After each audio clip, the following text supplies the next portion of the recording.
एक किसान के दो बेटे थे। वो आपस में झगड़ा किया करते थे तथा बहुत ही कामचोर थे। किसान इससे बहुत ही परेशान था, लेकिन वो दोनों बहुत ही झगड़ा किया करते। छोटे भाई ने कहा कि तू तो हमेशा सोता रहता है, लेकिन मैं तो पूरा दिन काम करता हूँ। तो बड़े भाई ने भी बोला कि मैं तुझे भी मारूंगा पकड़ के, मैं भी तो पूरा दिन काम करता हूँ। इसी तरह दोनों का झगड़ा होता रहा। ये सब देखकर उन लोगों की बहन बहुत ही परेशान। बाप और बहन ने उन दोनों को समझाने की बहुत कोशिश की कि तुम लोगों को आपसी लड़ाई झगड़े से कोई फ़ायदा नहीं मिलने वाला है, सिवाय नुकसान के और कुछ नहीं मिलेगा। लेकिन उन दोनों के समझ में कहाँ आता।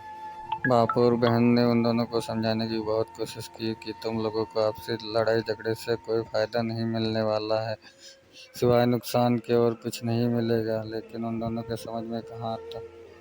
उसी रात को उसकी माँ उसे समझाने आई कि बेटा, बड़े होकर अगर तुम लड़ाई झगड़ा करोगे तो आगे का घर बार कौन संभालेगा।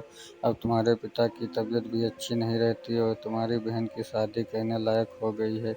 क्या इतने बड़े हो गए हो, तुम्हें अभी तक तमीज़ नहीं आई है।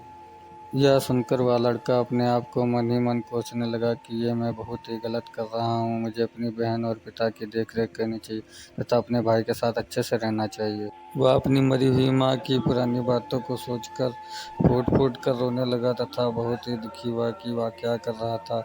अगली सुबह उठने पर उसने पूरी बात अपने छोटे भाई को बताया और कहा कि हम दोनों अपने पूरे परिवार का ध्यान रखेंगे।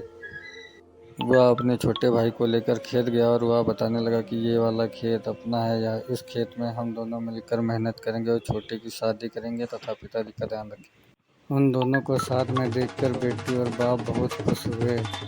उन लोगों की मेहनत रंग लाई। बहुत ही जल्द उनकी फसल अच्छी तरीके से तैयार हो गई और बहन की शादी कर दी। अब तीनों बहुत ही खुश रहते हैं।